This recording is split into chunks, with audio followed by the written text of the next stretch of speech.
Good morning, good morning! Hello vlog! Welcome to my guys! Ano ba'y ulam? Magluluto tayo ngayon ng buro at pritong bangos. Yan na, magluluto na tayo. Inilagay natin yung mantika. Oop!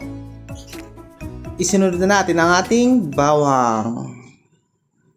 Ayan po. Medyo pa-brownin lang natin siya ng konti. Tapos, haluin at dikdikin natin. Yan. Sunod na natin sibuyas.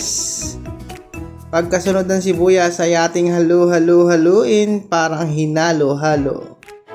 Tapos, sunod na natin ang ating sili at kamatis. Lagyan natin ng konting mantika. Pagkasunod ng mantika, antayin natin ang kamatis at lagyan natin ang ating burong bangos. Manyaman abe. Sabi nga sa Kapampangan. Yan guys, antayin lang natin ng ilang minuto. Yan na. Inay. Antayin po natin. Inay, ano ba yan? Yan na po, magluluto na po tayo ng pritong bangos. Yan guys, luto na. Yan ang ating finished product. Thank you for watching. Salamat.